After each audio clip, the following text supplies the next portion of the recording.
지금부터 2021학년도 1학기 세종사이버대학교 한국어학과 종강 모임을 시작하도록 하겠습니다. 학우님들 만나서 반갑습니다. 저는 한국어학과 교수 윤경원입니다. 반갑습니다. 특강 순서로 우리 여러분들의 동학이기도 하고 현재 베트남 현지에서 실제로 한국어 교육기관을 설립하셔서 운영하고 계시는 김광준 학우님이자 원장님을 모시고 일부에서 특강을 진행하려고 합니다. 저희가 이 특강을 마련한 이유는 현재 한국어 교원 자격증을 취득하시고 또 졸업을 하시면 대부분은 어떤 기관에 소속이 되어서 혹은 국가 파견으로 현장에 파견이 돼서 한국어 교원으로 일을 하실 수도 있지만 우리 김광준 원장님처럼 직접 창업을 하는 것이죠. 그래서 직접 교육을 창출할 수 있는 기관을 설립을 해서 자신만의 또 한국어 교육을 할 수 있는 그런 길도 있다라는 것들을 여러분들과 함께 공유하고 또 여러분들도 그러한 꿈들에 더 다가설 수 있도록 도와드리기 위해서 저희가 이러한 특강 자리를 마련했습니다. 자, 그러면 이어서 우리 이은경 학과장님께서 나오셔서 김광준 원장님에 대한 간단한 소개와 뒷순서를 또 이어가도록 하겠습니다. 학우님들 반갑습니다. 간단하게 오늘 강의하실 우리 김광준 원장님을 소개해 드리겠습니다. 원장님은 이제 이따가 본인께서 말씀하시겠지만 다낭, 베트남 다낭으로 가셔서 다낭 외국어대학교에서도 한국어를 가르치셨고 2009년부터는 다낭 ICLS 어학원을 만드셔서 거기서 운영을 하시고 계시는데 제가 듣기로는 베트남에서 가장 큰 어학원이라고 들었습니다. 저희가 2019년에 베트남 다낭에 우리 한국어학과에서 봉사활동을 갔었어요. 그래서 이 어학원도 가서 방문도 했고 또 거기서 어떻게 학생들이 이제 공부하는지도 한번 훑어보고 둘러보고 또 특강도 듣고 왔는데 너무너무 체계적으로 가르치셔서 저희가 배울 점이 너무 많아서 이런 내용들을 학우님들과 함께 나누고 싶었습니다. 그리고 더 반가운 것은 작년 2학기 때 2020년 가을 학기에 한국어학과 입학하셔서 지금 함께 공부하시는 우리 동문이시니까 오늘 여러 가지 우리가 고민하는 것들에 대한 답을 찾을 수 있을 것 같습니다. 자, 그러면 김광준 원장님을 우리 다 같이 큰 소리로 큰 박수로 맞이하겠습니다. 반갑습니다. 예, 안녕하세요. 김광준입니다. 한 학기를 마무리하는 특강인데 저명하신 분을 초청해서 강의를 들어야 되는데 여러분과 같이 어떻게 보면 같이 강의를 드려야 할 제가 강의를 하게 돼서 좀 부담이 되기도 합니다. 하지만 제가 베트남에서 한국어를 가르친 지가 한 10년 좀 넘었거든요. 그래서 그 동안의 경험이 아마 여러분들에게 조금이라도 도움이 됐으면 좋겠다. 그런 마음으로 강의를 하려고 합니다.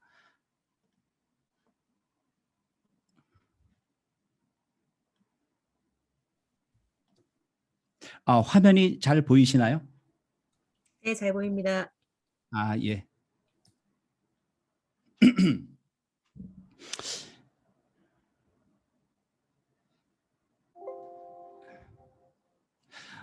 제가 한 13가지를 말씀드리려고 하거든요. 첫 번째는 이제 제가 한국어 교육을 하게 된 과정. 제가 이제 어느 날 갑자기 이제 베트남에 가게 됐는데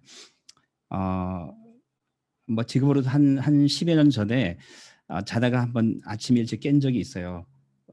좋은 직장을 다니고 있었고 근데 남은 인생을 이렇게 살다가 만일에 이제 죽으면은 천국에 가서 하나님 앞에서 할 말이 별로 없을 것 같다 이런 생각이 좀 들었어요. 그래서 제가 해외에 나가기로 결심을 했고 한 5년 정도 준비를 하고 베트남이라는 곳에 가게 됐고 베트남에 가서 제가 원래 이제 한국어 교육을 하기로 간 건 아닌데 뭐 우연한 기회에 한국어를 접하게 되고 그래서 제가 작년에 돌아오기까지 한 11년 정도를 한국어 교육을 한 것 같습니다.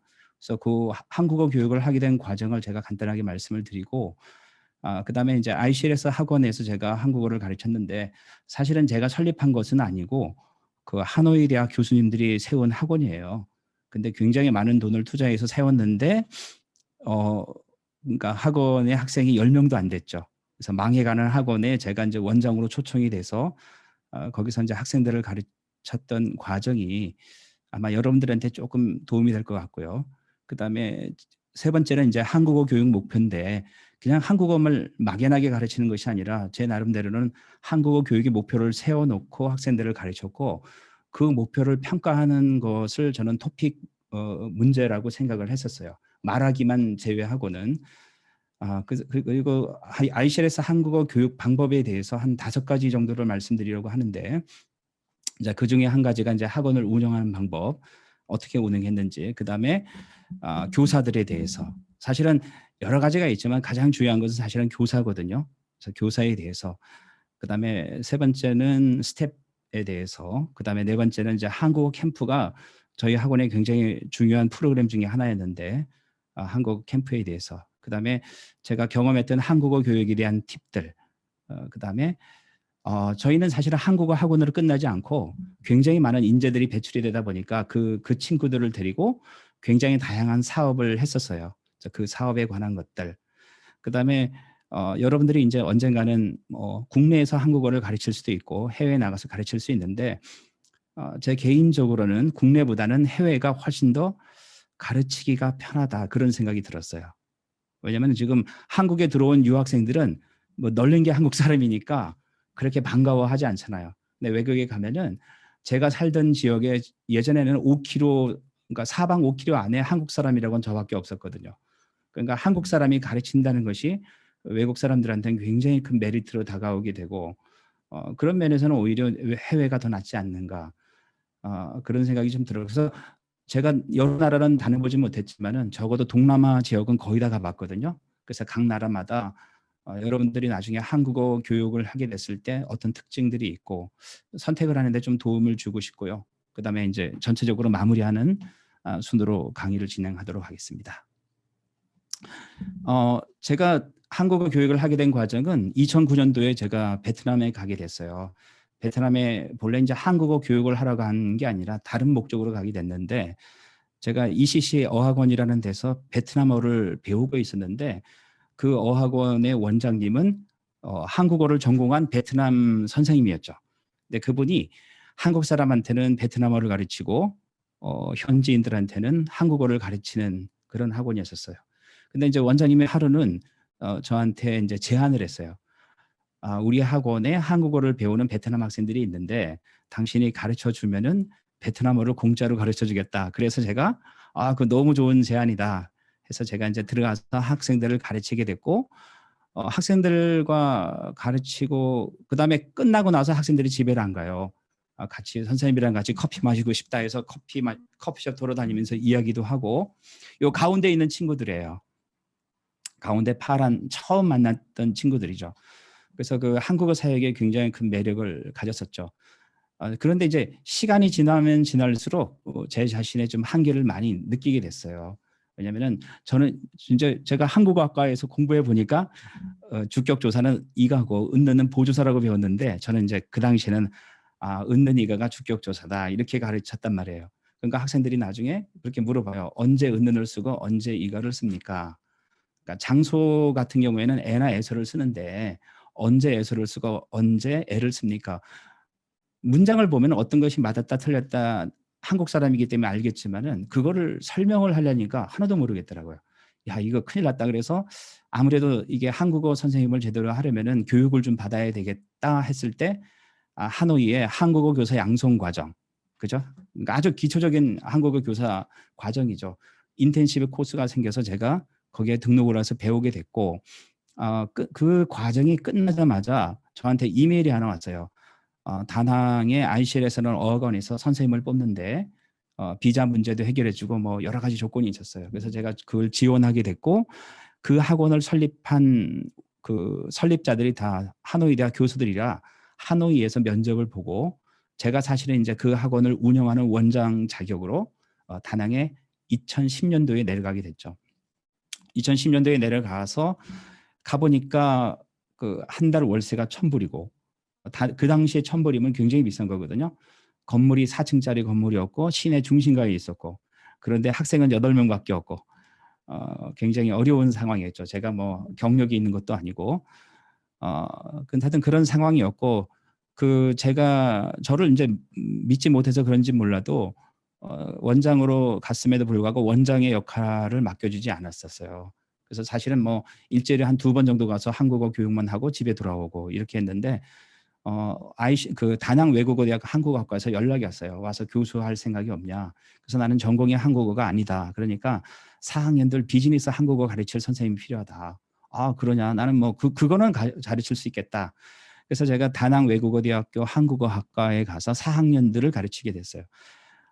다낭 외국어대학교 한국어학과에는 이제 코이카에서 파견 나오신 분들이 한 5명 정도가 계셨는데 다 한국 분들이죠. 전공이 다 국어국문학과 나오신 분들이었고 굉장히 잘 가르치시는 분들이에요. 이제 그분들이랑 같이 점심을 먹게 되면은 주로 이제 그 전공에 관한 이야기를 나누다 보면은 지금 사실은 지금 우리가 공부하는 내용들인데 그 당시에 제 입장에서는 하나도 그 이해할 수 없는 말들이었었어요. 그래서 제가 한국어 교육을 포기해야 되나 뭐 이런 생각도 한 적이 있었어요. 근데 제가 어떤 생각을 갖게 됐냐면은 이렇게 훌륭하신 교수님들이 가르쳤음에도 불구하고 4학년들은 제가 가르치는 4학년들이 너무 말하기, 듣기, 읽기, 쓰기가 너무 실력이 안 나오는 거예요. 그래서 제가 어떤 생각을 했냐면은 어쩌면 한국어가 쉬운데 학생들은 다 한국어가 너무 어렵다 그래요. 너무너무 어렵다 그러고 그 친구들이 중간고사 문제를 가지고 오면은 뭐 그런 거죠. 다음 문장에서 형태소가 몇 개입니까? 저는 사실 그때 형태소라는 말 처음 들었거든요. 그래서 그러니까 애들이 다 한국어를 어렵다고 얘기를 하죠.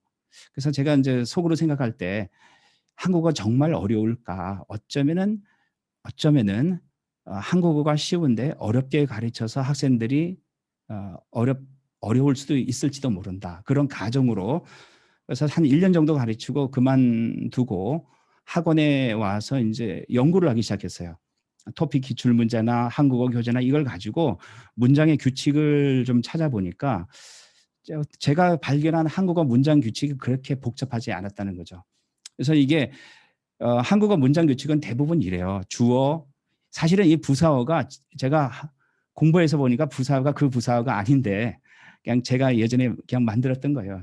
한국어 전체 구조가 주어, 부사어, 목적어, 서술어.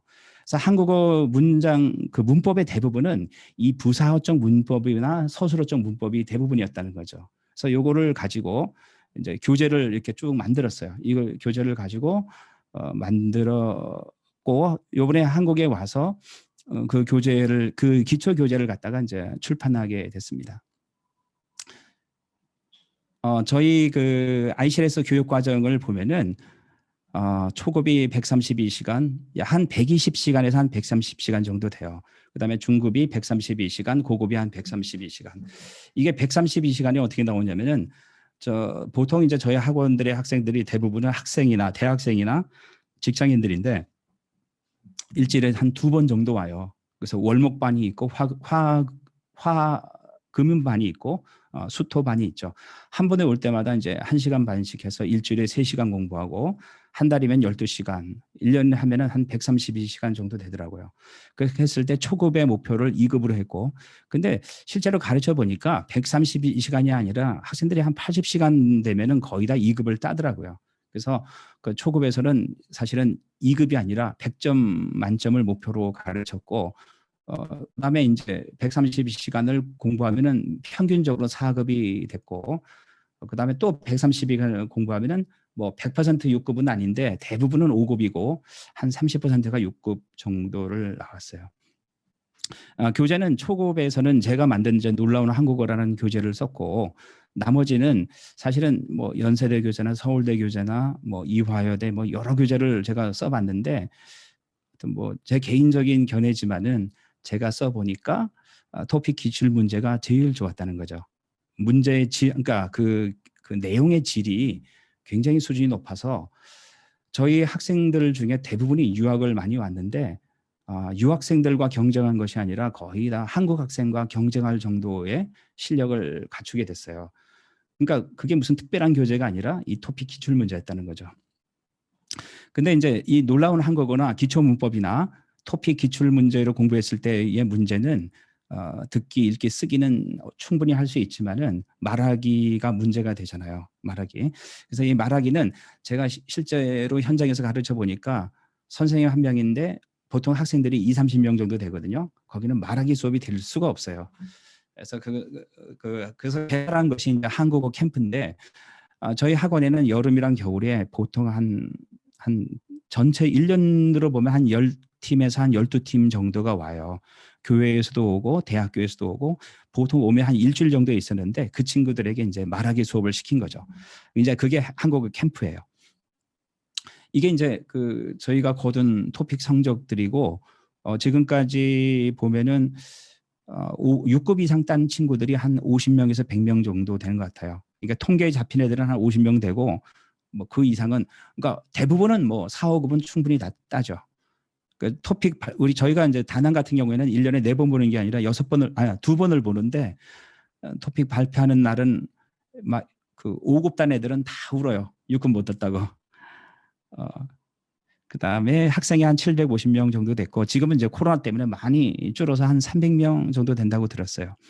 한국 선생님이 6명 정도가 있었고 그다음에 현지 스태프들이 한 16명 정도가 있어요. 이거는 저희 제자 중에 한 명이 GKS인가? GKS. 예, 그 장학생으로 한국에 오면서 저보고 좀 추천서를 써달라고 그래서 제가 이 친구 성적을 받았는데 베트남 학생들이 좀 성적을 오픈을 잘 안 해요. 근데 제가 이 친구 성적을 보고 깜짝 놀란 게 잘 보시면 이 토픽 2거든요. 토픽 2 듣기가 100점이에요. 그래서 저는 그 토픽이 평균 73점 맞으면은 6급을 받는데 사실 우리가 어떤 과목에서 73점 맞으면 공부를 잘했다고 볼 수는 없잖아요. 적어도 한 90점은 나와야지 잘한다고 했다고 본다면은 그래서 저는 학생들한테 하는 얘기가 6급 땄다고 한국어 잘하는 게 아니다. 이제 시작이다. 그러니까 적어도 니네들이 제대로 한국어를 공부하려면은 만점을 목표로 공부를 해야 된다. 저는 늘 말은 그렇게 했는데 실제로 만점 나오는 친구가 있었어요. 그러니까 이 친구는 전공이 한국어 학과도 아니고 영어 교육학과였고 우리 학원에서 저한테 가나다라부터 배운 친구였죠. 저희 ICLS 한국어 학원의 한국어 교육 목표를 한국어를 잘하는 것이다 이렇게 잡았는데 그럼 한국어를 잘하는 게 뭐냐? 그냥 의사소통, 말하기, 듣기, 읽기, 쓰기만 잘하면 한국어를 잘하는 것인가? 저는 그렇게 생각하지는 않고요. 적어도 통역과 번역을 할 수 있어야 되고 그러니까 이게 쌍방향 통역이죠. 한국어를 베트남어로, 베트남어를 한국어로. 그러니까 베트남 학생들 입장에서 한국어를 베트남어로 번역하기는 쉬워요. 근데 베트남어를 한국어로 번역하는 건 다 어려워해요. 근데 저희는 이제 이 부분을 좀 중점적으로 해서 저희 학원 출신들은 뭐 양쪽 방향에 전혀 문제가 없죠. 그래서 텔레비전에도 한 2번 나왔어요. TVN이랑 그다음에 광주 MBC 다큐를 찍을 때 그 유학 갔다 온 친구들이 아니라 저희 학원에서 배운 친구들이 번역도 하고 통역도 하고 다 했습니다. 그다음에 또 하나는 이제 한국어 자체가 목적이 아니라는 거죠. 한국어는 어떤가 지식과 정보를 얻는 수단으로서 역할을 하고 그다음에 한국어를 잘 배웠다면은 분명히 다른 사람을 가르칠 수 있어야 된다. 저는 그렇게 생각을 해요. 그다음에 이걸 가지고 또 비즈니스를 할 수 있는 이 5가지 정도를 잘했을 때 한국어를 잘한다라고 저희는 이제 목표를 세우고 이제 학생들을 가르쳤습니다. 제가 한국에 와서 한 4개 대학에서 뭐 좀 보자 그래서 가서 그 대외 협력처 그다음에 어학당 원장님들 뭐 이분들을 뵀어요. 그래서 그러니까 문제가 좀 많더라고요. 뭐 어떤 국립대학인데 중부 지역에는 어떤 유명한 국립대학인데 거기는 각 대학의 학장님들이 대외 협력처 처장님을 뵙자고 해서 좀 불만을 많이 터뜨리신 거예요. 왜냐면은 1년에 800시간을 공부하는데 이 친구들이 들어와서 수업을 전혀 쫓아갈 수가 없다는 거죠. 이 과제로 이렇게 조별 과제를 내면은 학생들이 다 그 외국 학생이랑 안 하려고 한대요. 워낙 말이 안 되니까. 그래서 도대체 800시간을 공부했는데 왜 말하기, 듣기, 읽기, 쓰기가 안 되는가. 그래서 대외 협력차장님이 바뀌시면서 교사들을 20명을 다 잘랐대요. 다 자르고 뭔가 개혁을 하면서 어떻게 좀 저를 보자 그래서 제가 가서 뭐 여러 가지 제가 경험한 것들을 나누고 왔는데 그 대학 같은 경우에는 800시간을 공부해서 토픽 상급을 50%도 못 따더라고요. 근데 저희 학원을 계산을 해보니까 한 400시간 공부해서 한 70%는 5급을 따고 30%는 6급을 딴다 했을 때 지금 국내 대학에서 한국어를 가르치는 것이 너무 비효율적으로 가르치고 있는 게 아닌가 저는 그렇게 생각이 됐고요. 이거는 저희 학원에서 가르치는 커리큘럼이에요. 기초문법 끝나고 토픽 기출문제 쭉 공부하고 다만 이제 이 옆에 있는 시간은 저희 학원은 이렇게 많이 하진 않아요. 근데 이거를 그 대학교 어학당에 와 보니까 4학기가 있더라고요. 그래서 그 4학기에 맞게 시간 배정을 해서 이제 대학교에 제가 드린 내용이에요. 그러니까 저희가 이제 한국어 교육하는 방법은 이제 크게 5가지로 얘기할 수가 있는데 첫 번째는 이제 학원 운영하는 방법 이거 되게 중요하거든요. 그다음에 교사의 자질, 교사의 선발, 그다음에 스태프를 뽑아서 스태프가 어떤 역할을 하는지, 그다음에 이제 한국어 캠프의 가장 중요한 목적은 말하기예요. 왜냐하면 우리가 주로 이제 문법이나 읽기나 듣기 위주로 공부를 하다 보니까 말하기가 아무래도 부족하기 때문에 요 한국어 캠프를 통해서 말하기를 어떻게 했는지, 그다음에 교재. 먼저 이제 학원을 보면은 저희가 3층짜리 건물이었고 베트남은 5m, 20m 좀 길어요. 앞에는 짧고 뒤에는 길고 그런 건물인데 가정집이었고 11년 전에 이 집주인이 저를 딱 보더니 당신이 우리 집에 들어오면은 10년간 월세를 올리지 않겠다 해서 그 당시 돈으로 50만 원이 들어간 거죠. 베트남 돈으로 한 1,000만 동. 굉장히 싼 거예요. 그 당시도 쌌는데 지금은 이런 집이 없어요. 이 정도 시세라면은 베트남에서 약 한국 돈으로 한 150만 원 정도 돼요. 위치가 좋은 데는 한 200만 원 되고 거기에 큰 교실이 3개가 있고 작은 교실이 1개가 있고 그다음에 이제 안내 데스크가 있죠. 큰 교실에는 보통 학생들이 한 30명에서 35명 정도가 들어가고 시설에서는 제가 이제 학원을 운영하면서 보니까 처음에는 화이트보드나 칠판을 썼거든요. 이게 중국 고급 가면서는 전혀 비효율적이에요. 그래서 저희는 큰 텔레비전 모니터를 컴퓨터로 연결해서 선생님들이 워드를 가지고 치면서 이제 필기를 하고 그다음에 컴퓨터랑 연결되니까 좋은 것이 뭐 구글이나 유튜브 같은 걸 활용해서 얼마든지 멀티미디어를 활용해서 이제 한국어 교육을 할 수가 있고 제일 좋은 거는 듣기 평가할 때 너무 좋아요. 뭐 스피커로 연결하고 이런 거 필요 없이 텔레비전이 제일 좋았던 것 같아요. 처음에는 빔 프로젝트도 쓰고 여러 가지를 했었는데 제가 경험해 봐야면은 컴퓨터 대형 모니터가 제일 좋고 그다음에 이제 오래 가르치다 보니까 목이 정상적일 때가 없어요. 뭐 왜냐하면 하루에 보통 한 세 번에서 4번을 가르치니까 그거를 6일을 가르친다고 하면 생각을 해보세요. 그러니까 발음 가르치는 반 가면은 진짜 목이 날 수가 없죠. 그래서 꼭 필요한 시설 중에 하나가 마이크랑 스피커였고 더우니까 에어컨이 꼭 필요했고 수업은 이제 주 2회가 됐었고요. 동남아 뭐 여러 나라들은 아직도 주 5일제가 아니라 주 6일제죠. 그래서 월목 화금 수토 이렇게 했고 수강료는 한국 돈으로 한 3만 원 정도 됐고 3만 원이면은 비싼 편이 아니에요. 그러니까 현지인들이 하는 학원에 학비가 한 3만 원 정도 됐었어요. 저희가 이제 이렇게 싸게 받은 이유는 돈이 없어서 한국어를 못 배우는 친구들이 있으면 안 되겠다 이런 생각에서 했었고 홍보는 입소문이 제일 중요해요. 위치가 중요한 게 아니고 잘 가르치면은 정말 많이 오고 못 가르치면은 아무리 위치가 좋은 데 가도 망하게 되죠. 저희 학원 건물이 왼쪽 아래 건물이에요. 이렇게 생겼고 그다음에 오른쪽 옆에가 커피숍이었는데 너무 수업할 때 너무 음악 소리가 커갖고 저희가 기도를 했어요. 나가고 우리가 인수하게 되려고. 그래서 거기가 장사가 안 돼서 나가게 되고 저희가 거기를 이제 문화센터로 꾸몄죠. 그래서 저희가 거기서 말하기 수업도 하고 여러 가지 문화 활동도 하고 이렇게 했습니다. 그다음에 오른쪽 위에 보면은 저희가 사용했던 모니터가 있고 컴퓨터랑 이렇게 연결해서 해요. 이거는 이제 저희 학원 시간표인데 이게 월화수목금토 있고 아침 9시부터 저녁 9시, 밤 9시까지 있고 낮에는 좀 쉬고요. 주로 수업을 보면은 저녁 5시 반, 7시 반 수업이 제일 많죠. 그다음에 여기 F3, 뭐 D2 이런 거는 뭐냐면 각 반 이름이고 중간에 이제 나 하면은 이제 나영준이라는 선생님 반이고 흥이라는 베트남 스텝이 통역하는 반이다. 이런 반이에요. 이거는 저희 학원 페이스북에 올렸던 게시물들이고 그다음에 이제 첫 번째 이제 학원 그 하드웨어적인 것을 제가 말씀해 드렸다면은 지금은 이제 소프트웨어인데 교사가 정말 중요해요. 제가 느낀 바로는 교사가 제일 중요한 것 같아요. 한국인 교사가 있어야 된다는 거예요. 이제 저는 외국 아직까지는 베트남 사람이 가르치는 부분에 대해서 저는 반대를 해요. 그러니까 한국 사람이 영어를 가르치는 거에 대해서는 반대하지 않지만은 왜 한국 사람 중에는 미국 사람만큼 영어를 잘하는 사람이 많기 때문에 그래요.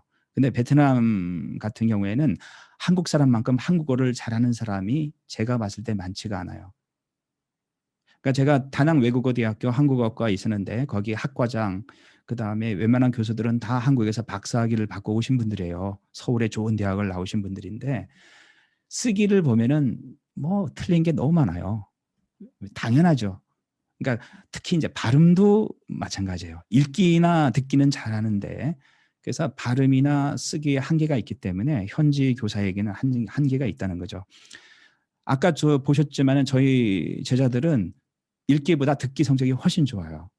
왜냐하면 한국 선생님들이 늘 얘기를 하다 보니까 듣기를 별로 이렇게 공부할 필요가 없어요.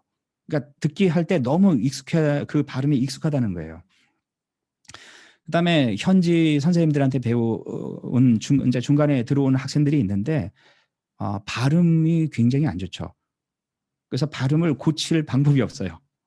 예, 그래서 저는 특히 처음에 한국어를 가르칠 때 발음 부분에 있어서는 한국 선생님이 반드시 가르쳐야 된다. 그다음에 저는 제가 가르쳐 보니까 말하기, 듣기, 읽기, 쓰기 중에서 제일 어려운 부분이 쓰기였던 것 같아요. 그러니까 한국어의 제일 마지막이 쓰기라고 보시면 돼요. 근데 이 쓰기는 한국 사람 아니면 절대로 이렇게 첨삭을 수정을 해줄 수가 없어요. 그래서 저는 한국 선생님이 반드시 해야 된다고 보고요.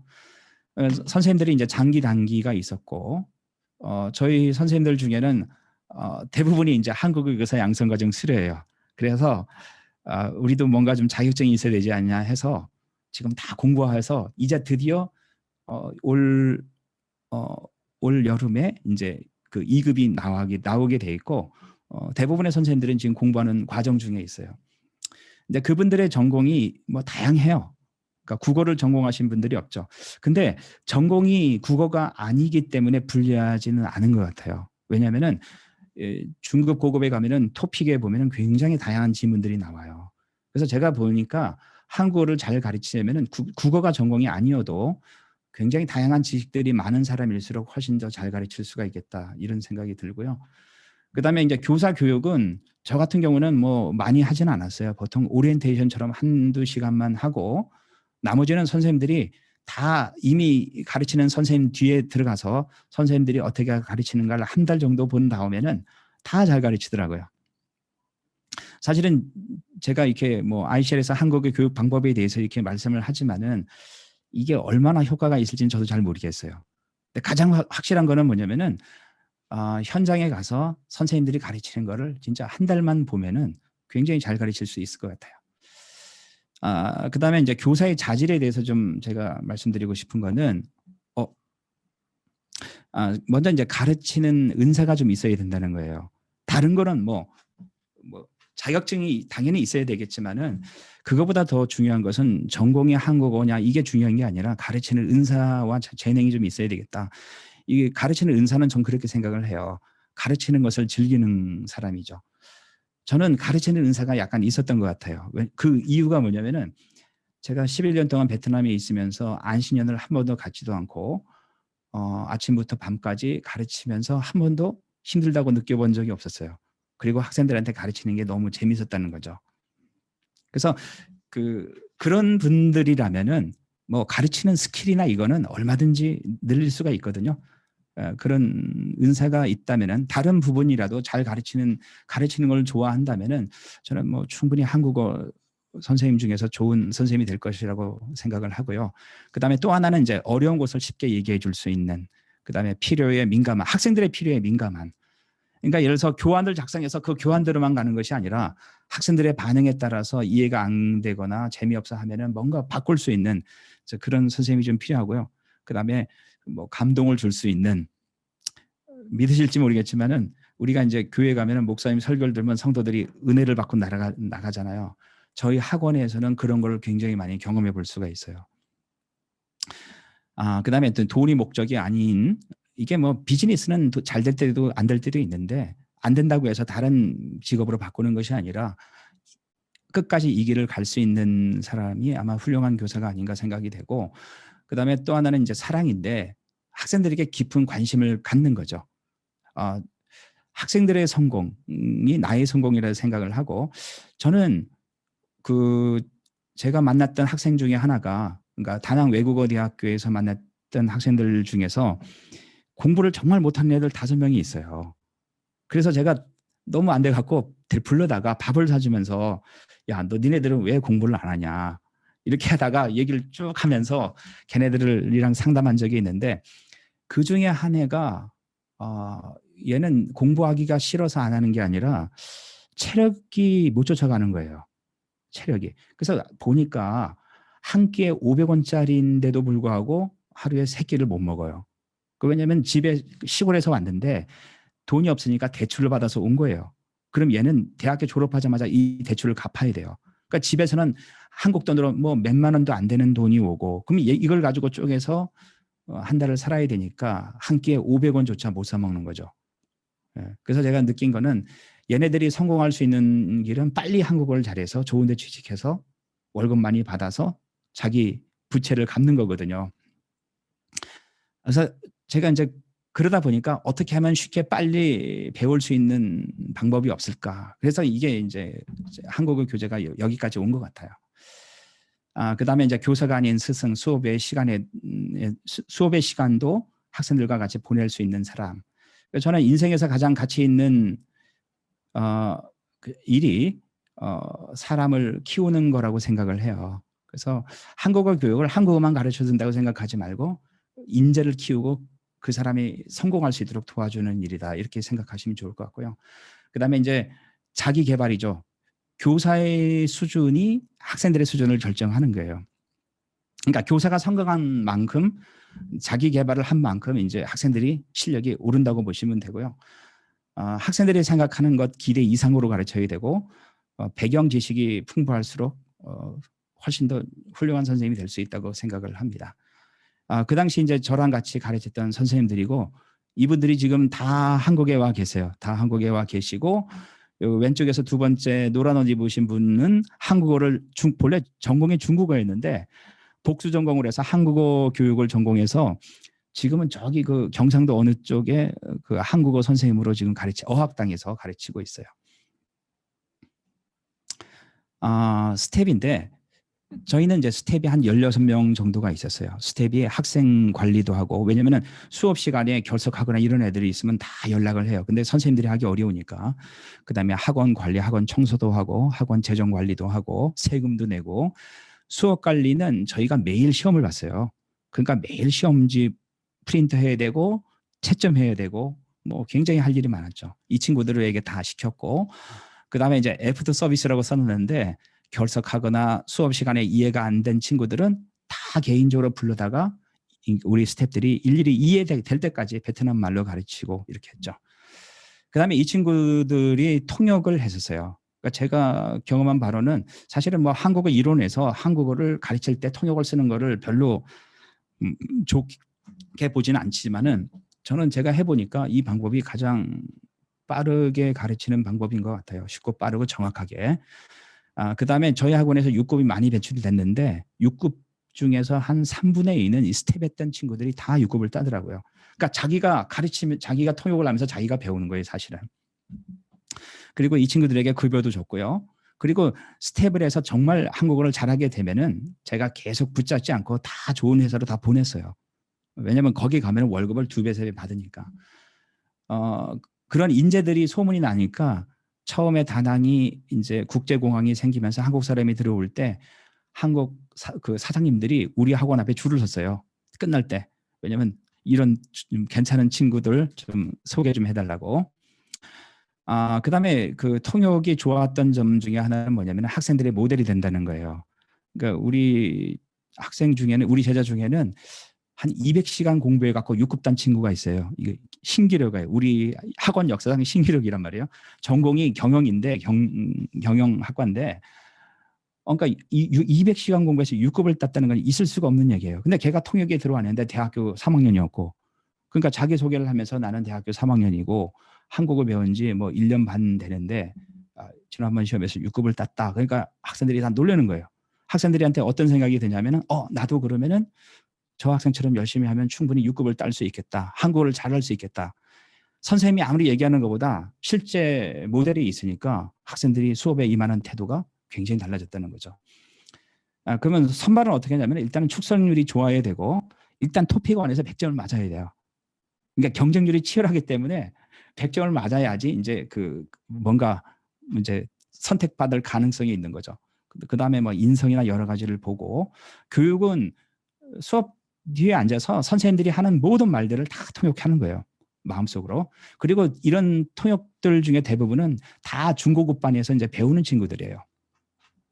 아침 저녁 식사를 제공했고 선생님 한 명당 스텝 3명이 이제 배정이 돼서 선생님이 1대1로 관리를 했었고 그리고 뭐 한국에서 손님들이 오면 이 친구들이 오토바이 태우고 다 안내도 하고 대부분은 이제 한국에 지금 와서 GKS 그러니까 그 장학금 받고 대부분 유학을 하고 있어요. 이 친구들이 이제 저희 학원 스텝들이었고 뭐 선생님들이랑은 거의 뭐 잠자는 시간 빼놓고 늘 같이 있었으니까 정말 친해졌죠. 요거 맨 왼쪽 위에 사진은 제가 아까 얘기했죠. 200시간 만에 6급단 친구. 그 친구가 요 왼쪽이고 이 친구가 이제 대학교 3학년인데 학교 수업 마치면 와서 결석한 친구들 뭐 좀 이해가 안 되는 친구들에게 이제 여기 한국어를 가르치는 거예요. 그다음에 한국 캠프인데 한국 캠프는 보통 이제 방학 때 많이 했고 대상은 이제 60시간 이상 초급 완을 수료한 친구들을 대상으로 했고 교회나 대학에서 와서 이제 수업을 했고 수업은 어떻게 했냐면 사진을 보면서 말씀드릴게요. 이게 말하기 수업이에요. 저는 제가 이제 말하기를 가르쳐 보니까 여기 문법을 가르치는 선생님이 말하기 수업을 하면 애들이 말을 잘 안 해요. 틀리면 어떡할까 두려워 갖고. 그래서 저는 우리 학원 학생들이 다 얌전한 줄 알았는데 한국에 이렇게 잘생긴 오빠들이 오고 막 그러니까 애들이 난리가 나는 거예요. 그렇게 제가 저렇게 활발한 친구였는지. 그래서 제가 느낀 거는 말하기는 맞다 틀리다 이거 가르치는 게 아니라 그냥 막 얘기하게 시키는 게 정말 좋은 거다 이렇게 생각이 됐고요. 그런 면에서는 오히려 선생님들보다는 이렇게 진짜 한국에 있는 젊은 친구들이 와서 막 떠들면서 얘기하는 것이 말하기에 정말 도움이 된다는 거죠. 그리고 말하기가 말하기 하자 이렇게 해서 되는 것이 아니라 다양한 활동 뭐 요리 교실이나 음악 교실이나 여행이나 이걸 통해서 말하기 실력이 이 팀들이 한번 왔다 가면 애들이 말하기가 금방 늘어요. 이런 활동들을 통해서 이제 말하기를 배우는 거죠. 뭐 드론도 만들고 여기 맨 아래에 보면은 이 사람이 뭐냐면은 그 피부 미용 아티스트예요. 뭐 화장하는 사람 있잖아요. 이런 사람들도 와서 봉사도 하고 오른쪽 밑에는 이제 합창단들이 이렇게 공연도 하고 노래 지도도 하고 끝나고 이제 이 합창단들이 1대3으로 만나서 말하기를 하는 거예요. 그러면 얼마나 말하기 주제가 풍성하겠어요. 그다음에 여기 왼쪽은 이제 그 음악, 그러니까 악기, 키보드 가르쳐주고 여기 맨 왼쪽에 아래는 합창 지도하는 친구인데 얘가 이렇게 생겼어도 그래도 서울대 음대 학생이에요. 그러니까 요 두 번째 왼쪽에서 두 번째는 이제 성악, 그러니까 보컬 지도하는 거고 이 오른쪽에는 말하기 수업도 하고 음악 공연도 했죠. K-팝. 이 친구들이 전부 다 그 함춘호 씨라고 기타리스트가 있어요. 이 사람 제자들이에요. 여기 함춘호. 예. 이분이 저희 학원 한 3번 왔어요. 그리고 이제 끝나면은 오토바이 태우고 다 이렇게 관광지에 같이 놀러도 가고 배도 타고 맨 오른쪽 아래는 그 한국의 전통놀이 있잖아요. 뭐 비석치기 같은 거, 뭐 그런 거. 베트남 애들이 너무 좋아해요. 한국어 교육에 대한 몇 가지 팁을 말씀드리면은 처음에는 습득보다는 학습이라는 거예요. 왜냐면은 습득이라는 것은 늘 많은 시간에, 그러니까 많은 시간을 한국 사람과 보내고 한국 사람이 관심을 늘 가지고 있다면은 습득만으로 엄마가 아이에게 한국어를 가르치듯이 충분히 가능하지만 이 친구들이 일주일에 2번 하고 한 3시간 투자해 갖고 습득이 있을 수가 없죠. 뭐 한 학원을 한 10년 다니면 모를까. 그래서 짧은 시간에 배워야 되기 때문에 학습이라는 개념이 클 수밖에 없고, 다만 이 고급으로 올라갈수록 습득의 개념이 커지고, 이 친구들이 한 6급 끝나면은 그 다음부터는 100% 습득이에요. 저는 그렇게 생각이 되고, 두 번째는 저는 이제 잘 가르치면 애들이 한국어를 잘하는 줄 알았는데, 제가 보니까 잘 가르친다고 한국어를 잘하는 게 아니라 좋은 코치가 돼야지 한국어를 잘해요. 그러니까 좋은 코치가 된다는 것은 프로그램을 잘 짜놓고 그 프로그램대로 진행되는지 확인하는 게 뭐냐면 시험이거든요. 그러니까 저희는 하여튼 시험 문제가 늘 처음부터 배운 데까지 했었어요. 중간중간. 그러니까 이제 그거를 세종사이버대에 적용을 한다면은 기말고사 볼 때 당연히 뭐 8가부터 보는 게 아니라 1가부터 다 본다는 거예요. 그래서 사실은 이 문제 때문에 논란이 많았어요. 왜? 애들이 다 그만두니까. 여기는 뭐 학교보다 공부를 더 시킨다는 거예요. 그래도 제가 고민을 많이 했죠. 그래도 제대로 된 친구들을 키우는 게 우리가 할 일이 아닌가. 그래서 이것만큼은 양보를 안 했어요. 하니까 나중에는 애들이 몰려왔어요. 왜냐하면 저기 가면 한국어 제대로 배운다. 그다음에 발음에 대해서 저는 한국어를 잘하는 거에 대해서 2가지로 봐요. 하나는 풍부한 어휘, 또 하나는 발음이에요. 왜냐하면 문장 구조나 문법은 막 하다 보면 다 비슷비슷해져요. 근데 이 발음은 이게 굉장히 차이가 나요. 그래서 그러니까 6급을 땄는데 발음이 안 좋으면 한국 사람 느낌이 한국어 잘 못하는 것 같아요. 근데 안녕하세요 요거 한마디 했는데 한국 사람이랑 비슷하면 한국어를 굉장히 잘하는 느낌이에요. 첫인상이기 때문에 저희는 그래서 발음을 목표를 갖다가 한국 사람처럼 잡고 굉장히 많이 발음 연습을 많이 시키죠. 이 발음에 대해서 교재를 보고 가르치는 것보다는 PPT를 띄워서 가르치는 게 훨씬 더 유리해요. 왜냐하면 제가 가르쳐 보니까 입 모양과 혀 모양이 중요하더라고요. 그러니까 발음이 틀린 친구들은 반드시 입 모양과 혀 모양이 달라요. 그래서 발음을 할 때 파열음이다, 파찰음이다, 뭐 이런 국의 연국의 이런 식으로 가르치는 게 아니라 그거를 좀 쉬운 말로 한국어로 풀어서 가르치는 게 되게 필요하고 입 모양을 설명하는 게 되게 필요해요. 근데 이제 입 모양을 봐야 되니까 그 책을 보는 게 아니라 PPT를 보고 학생들은 선생님 입을 볼 수 있어야 되고 선생님도 학생들 입을 볼 수 있어야죠. 그다음에 또 하나는 이제 시제인데 한국어는 서술어가 중요하잖아요. 그러니까 한국어 형용사는 동사처럼 현재, 과거, 미래가 있는데 저는 그러니까 동사, 형용사의 현재, 과거, 미래가 제가 느낌으로는 한국어 문법의 한 50% 되는 것 같아요. 저희는 이 부분을 굉장히 집중적으로 한 2주 이상을 가르쳐요. 연습시키고. 그리고 이제 격식체로 가르치고 6개를 가르친다는 건 뭐냐면은 만일에 가다 하면은 갑니다, 갑니까? 갔습니다, 갔습니까? 갈 것입니다, 갈 것입니까? 요 6개를 할 수 있어야 돼요. 그래서 불규칙까지 하면 애들이 한국어 너무 어려우니까 불규칙은 이제 초급에서 저 뒤쪽에서 하고 적어도 규칙만큼은 이걸 하게 되면은 조사만 약간 배우면은 바로 문장 이렇게 조성이 가능하더라고요. 그래서 말하기는 아까 이제 한국어 캠프를 하면 되고요. 뭐 듣기 어휘는 제가 저도 이제 어휘를 잘 가르쳤다고 생각했는데 세종사이버에서 와서 보니까 듣기, 읽기, 어휘는 세종사이버대학 교수님들이 훨씬 더 잘 체계적으로 잘 가르치시는 것 같아요. 그래서 그거 잘 참고하시면 될 것 같고요. 이게 이제 저희 학원 분위기예요. 이게 이제 팀들이 와서 한국 캠프 할 때면은 너무너무 재밌게 놀지만은 그냥 평소에는 늘 이래요. 그러니까 감히 떠들 수도 없고 뭐 시험 볼 때 옆에 사람 보지도 않아요. 자기 하기도 바쁘니까. 근데 저는 제가 느낀 거는 이게 반 분위기가 전염이 되는 거를 느꼈어요. 그러니까 아주 똑똑한 친구가 있는데 그 반은 공부를 잘 안 하는 분위기면은 그 친구도 똑같이 한국어를 못 해요. 근데 정말 한국어를 잘 못하고 뭐 중학교밖에 안 나왔지만 그 반 분위기가 좋으면은 얘도 덩달아서 한국어를 잘하더라고요. 그러니까 저희는 요 분위기를 딱 만들어 놓으니까 그러니까 학생들이 우리 학원에 등록을 할 때 저기는 아예 공부하는 학원 이런 마음을 갖고 아예 준비를 하고 오더라고요. 숙제를 아무리 많이 내도 시험을 아무리 어렵게 내도 불만을 갖고 있는 학생들이 거의 없죠. 그러니까 그게 이제 저희 장점인 것 같고 요 한국어 학원을 통해서 다양한 인재들이 나오니까 이 친구들을 다른 회사 보내니까 사장님들이 좀 안 좋으신 분들이 많이 계세요.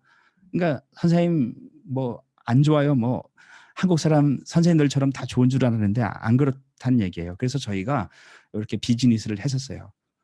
본죽이라는 그 식당도 했었고 블루트리 여행사도 했었고 이거 지금도 사장이 다 우리 제자들 이름으로 했어요.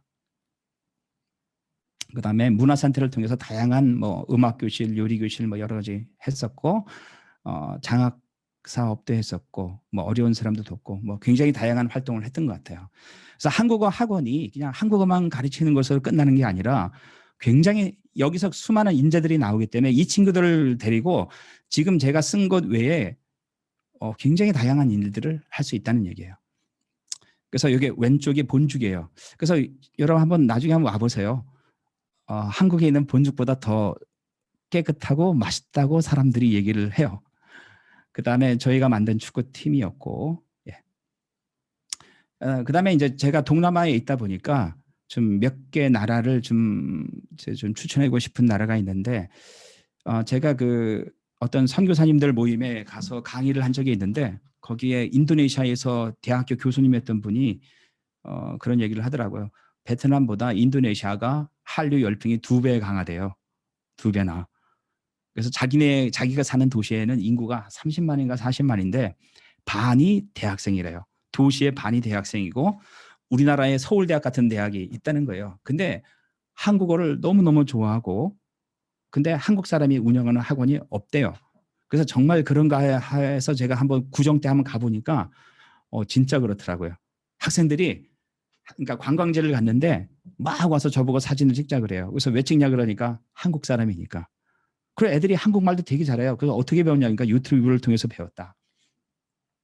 한류로 따지면은 베트남보다 인도네시아 그다음에 미얀마가 더 강하다고 보시면 돼요. 그래서 제가 좀 추천해 주는 나라는 베트남도 물론 좋지만은 미얀마, 태국, 그다음에 인도네시아. 요 세 나라는 여러분들이 한번 관심을 가지고 요즘에는 필리핀도 한국어를 배우는 사람들이 되게 많아지고 있고요. 제가 어떤 자료 보니까 전 세계에서 한국어를 가장 많이 배우는 나라가 태국이라고 그래요. 근데 지금 미얀마는 막 급성장하고 있고 지금 뭐 쿠데타 때문에 좀 어려운 것은 있지만은 쿠데타가 끝나면은 굉장히 큰 시장이 될 거예요. 맺는 말은 한국어가 쉽다는 거예요. 한국어가 쉽다. 저는 이제 교수님들에게 부탁드리고 싶은 말씀은 한국어를 쉽게 좀 만들어줬으면 좋겠다. 예. 왜냐면은 지금 저는 늘 고민이 있어요. 학교에서 배우면서 물론 이건 한국 사람이니까 이건 다 알아야 되지만 이거를 그대로 외국 학생들한테 가르칠 수 있을까? 이제 이 고민이 늘 있는 거예요. 그래서 적어도 외국인들을 가르치기 위해서는 문법 용어나 여러 가지가 약간 단순해야 될 필요가 있지 않겠는가? 그런 게 있고요. 그다음에 처음에는 습득보다는 학습이 먼저라는 거예요. 그래서 처음에는 가르치는 게 좀 중요하다고 보고요. 그다음에 최고의 교재는 저는 토픽 기출 문제라고 봐요. 사실 이거 영업 비밀인데 이거 사람들 몰라요. 한국어 학원 하시는 분들이 하나도 몰라요. 근데 여러분 진짜 서점에 가서 토픽 기출 문제와 대학에서 나온 교재를 비교를 해보세요. 제가 봤을 땐 비교가 안 돼요. 그다음에 전염이 된다는 거예요. 그 반 분위기를 만드는 것이 너무너무 중요하다는 거죠. 6급부터 시작이라고 저는 학생들한테 늘 얘기를 해요. 6급을 딱 따면 이제 시작이다. 이제 너는 한국 사람이 보는 책을 통해서 진짜 한국어를 배우게 된다. 근데 아직도 6급이 목표인 것으로 가르치는 학원들이 많이 있죠. 교사는 자신에게 맞는 한국어 교육 방법을 개발할 필요가 있다는 거예요. 이게 남들이 가르쳤다고 해서 그거 그대로 하면은 이게 내 옷이 아니기 때문에 뭔가 어색해요. 그래서 참고는 할 수 있지만은 자기만의 방법을 그래서 저는 지금 세종사이버대 커리큘럼이 되게 마음에 드는 게 뭐 교재를 개발하는 것도 있고 이 모든 것들이 뭐냐면은 그 세종사이버에서 배운 걸 그대로 가르치라는 얘기가 아니라 그거를 바탕으로 해서 여러분의 옷에 맞는 그 뭔가 방법을 개발을 해서 목표는 똑같거든요. 한국어를 잘하는 거거든요. 그런 것들을 그러면 자기의 특색이 나타난다는 얘기죠. 그래서 여러분들이 이제까지 살아온 걸 다 지워버리고 새로 한국어 배워서 가르친다는 게 아니라 이제까지 여러분들이 해왔던 모든 경험을 살리는 것이 한국어 저는 교육이라고 생각을 해요. 거기에다가 이제 이 한국어 우리가 이제 배우는 것이 하나의 틀이 되겠죠. 그다음에 현지어와 현지 문화에 대한 이해가 좀 필요하다는 거죠. 막 뭐 쟤네들이 이해되든 안 되든 내가 막 떠드는 게 아니라 그 친구들이 얼마나 이해할까. 그다음에 사실은 문법 우리가 열심히 배우지만은 예를 들어서 뭐 그는 우리 집 문 앞에 서 있었다 이런 문장이 있고 그는 우리 집 문 앞에 섰다 이런 문장이 있을 때 서 있었다는 상태잖아요. 섰다는 움직이다가 수동인데 이게 한국어는 분명히 다른데 베트남에서는 똑같아요. 이걸 어떻게 설명할 거냐 이거죠. 근데 이런 부분이 굉장히 많아요. 그래서 사실은 어학당에서 성적이 안 나올 수밖에 없는 게 언어권마다 이게 다 다른데 똑같이 가르치다 보니까 100% 제대로 이해하는 친구들이 없는 거죠. 그래서 제가 대학에서 미팅을 할 때 그런 얘기를 했어요. 언어권별로 따로 분리해서 가르쳐야 된다. 그래서 여러분들이 한국어를 가르칠 때 적어도 현지어를 좀 어느 정도 배우고 어떤 차이, 그래서 대조 언어 그 과목이 있잖아요. 그 과목은 저는 외국 학생들을 가르치는 사람들한테는 꼭 필요한 과목이라고 생각을 해요. 그 다음에 교사가 아닌 스승이 되게 되고 6급이라고 또 6급 썼는데 6급은 뭐냐면은 저는 선생님의 능력을 어떻게 평가하냐면은 발음부터 가르쳐갖고 6급을 몇 명 배출했는가. 6급을 몇 명 배출하는 6급 배출하기 쉬운 것처럼 보이지만 어려워요. 그러니까 저희 선생님들 중에서 저 말고 6급을 배출한 선생님은 한 명밖에 없어요. 그래서 제가 와 있는 사이에 보통 한 회에 5, 6명씩 6급을 배출하더라고요. 그래서 제가 그런 얘기를 했어요. 너는 나이도 얼마 안 돼요. 30대 초반인데 너는 이제 다른 데 가서 네가 학원을 오픈을 해도 충분히 성공한다. 그다음에 경험이라고 썼는데 한국어를 1년 가르치는 거랑 2년, 3년 달라요. 그래서 제 생각에는 4학년 마치고 가르칠 생각하지 마시고 학교 다니는 과정에 아무나 데려다 놓고 돈 안 받고라도 경험을 해봐야 돼요. 경험을. 이게 경험은 쫓아갈 수가 없어요. 그다음에 현지인 파트너를 잘 만나야 된다는 거죠. 그러니까 저는 좋은 현지인 파트너를 만났었고, 그다음에 이제 학원을 만일에 차린다면은 가능하면 대학 주변으로 가라. 저기 중심가나 이런 데가 아니라 대학 주변을 가고 또 하나의 팁을 말씀드리면은 외국어 대학 근처로 가면 제일 좋아요. 왜냐면은 외국어 대학은 반드시 부전공을 해요. 전공이 영어면은 다른 언어를 배우게 돼 있어요. 그러면 다른 언어를 제2 외국어를 배워야 되는데 보통 뭘 하냐면은 중국어, 일본어, 한국어예요. 옛날에는 러시아어도 있었는데 러시아 안 배우고 독일어도 있었는데 안 배워요. 그러면 중국어, 일본어, 한국어인데 대부분의 학생들이 다 한국어 배워요. 그러면 외국어 대학 근처로 가면은 기본적으로 한 100명, 200명은 이제 깔고 간다고 보시면 돼요. 물론 이제 못 가르치면 그 한순간에 빠져나가겠지만은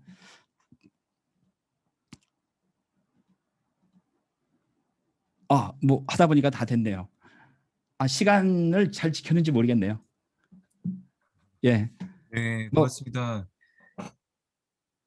네, 그 시간은 조금 초과되기는 했지만 어느 예. 정도 잘 지켜주셔서 저희가 질문 한 개 정도 듣고 넘어가야 될 것 같습니다. 그래서 혹시 학우님들 중에 질문 있으신 분들은 재빠르게 마이크를 켜서 자신의 성함을 외쳐주시기 바랍니다. 그러면 질문하실 수 있는.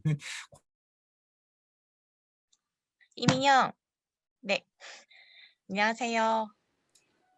안녕하세요. 저는 지금 4학년 재학 중이고요. 질문을 한 가지만 드리겠습니다.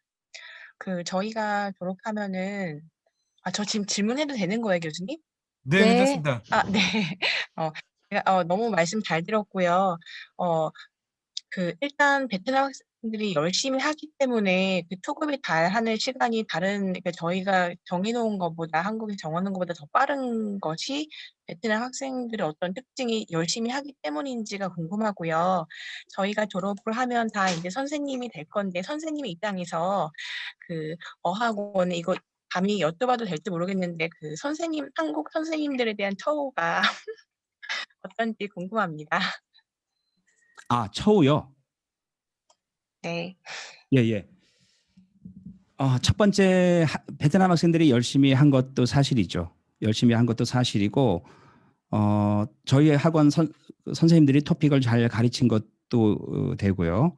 그다음에 저희가 이제 토픽 성적이 좋은 이유 중에 하나는 적어도 6급 따는 친구들은 있잖아요. 기출 문제 처음부터 끝까지 다 풀어봤어요. 최소한 토픽 기출 문제 20회서부터 64회까지는 하나도 빠짐없이 다 풀어봤다는 얘기예요. 다 풀어보고 그걸 다 베트남 말로 번역을 해봤던 친구들이에요. 그래서 토픽에 가르치는 방법에 대해서는 저도 이제 우리 이은경 선생님 교수님한테 그 추측하는 것 뭐 제 강의 시간에 많이 들었는데 저희는 제가 강조했던 것도 그거예요. 모르는 단어가 나와도 그 전체 내용에서 그 단어를 추측할 수 있는 능력들이 되게 중요하다고 봐요. 그래서 저희는 그게 그 친구들이 다 그거를 추측해서 그 전체 내용을 금방 파악해요. 그러니까 토픽은 문제 그러니까 지문은 약간 어려운데 문제는 쉬워요. 그러니까 지문을 한 60% 70%만 이해해도 문제 정답을 찾는데 그렇게 어려운 것 같지는 않아요. 그래서 그 토픽을 잘 가르치는 방법 중에 하나는 그러니까 토픽 시험을 보는데 기출 문제 몇 회 풀어봐 갖고는 절대로 안 돼요. 저는 전체를 다 공부를 한 친구들은 6급을 금방 그렇게 크게 어려움 없이 딴다고 보는 거죠. 그다음에 선생님 처우에 대해서는 사실 저도 한 달에 한 100만 원 정도 받았던 것 같아요. 그래서 저랑 뭐 다른 선생님이랑 거의 비슷하게 왜냐하면 3만 원이고 그다음에 저희가 이제 이 학원을 세운 그 원장 세우신 분들한테 로열티를 보냈기 때문에 나머지 학원 운영하고 선생님들 집도 렌트해주고 저희가 이제 선생님들 숙소를 방 원룸 7개짜리를 얻어서 다 하고 뭐 그러다 보니까 그다음에 스태프들 월급 다 줬거든요. 이제 그러다 보니까 처우가 이렇게 좋다고 볼 수는 없죠. 그래서 만일에 이제 저는 이제 사실은 비즈니스적으로 간 게 아니라 다른 목적으로 갔기 때문에 얼마든지 그럴 수 있는데 여러분이 이제 비즈니스로 간다면은 충분히 자립할 수 있어요. 제가 봤을 때 저도 비즈니스적으로 한다면 스텝을 16명씩 둘 필요도 없고 선생님도 그렇게 많이 둘 필요 없죠. 만일에 그렇다면은 충분히 거기서 한국에서 버는 것만큼 벌 수도 있어요. 그리고 이 베트남이라는 나라가 좀 가난해서 그렇지 제가 인도네시아만 가니까 그 족자카르타라는 데를 갔는데 현지인이 가르치는 학원인데 우리는 3만 원인데 거기는 10만 원이에요. 학원비가. 태국은 더 비싸요. 그러면 이제 그런 나라로 갈수록 얼마든지 자립할 가능성이 있죠. 다만 이제 그 학생들이 모으기까지는 좀 약간 고생을 좀 하셔야 될 거예요. 네, 이상입니다. 그리고 나머지 궁금하신 분들은 제가 여기 이메일이랑 뭐 카톡 아이디 공유해 드렸으니까 뭐 궁금한 게 있으면 개인적으로 여쭤보시면 좋을 것 같습니다. 예, 감사합니다. 네. 깔끔하게 마무리해 주셔서 고맙습니다. 여러 가지 영업 비밀도 들어 있었고 결과적으로는 학원 운영을 어떻게 할 수 있는지에 대한 모형이 제시가 되었잖아요. 이거는 진짜 어디에서도 들을 수 없는 그런 소스인데 나중에 원장님께서 이 자료를 다 공유해 주신다고 하시니 이 자료들 나중에 다시 한번 살펴보시면서 또 이런 곳에 뜻이 있으신 분들은 한번 또 생각을 해보시면 좋을 것 같습니다.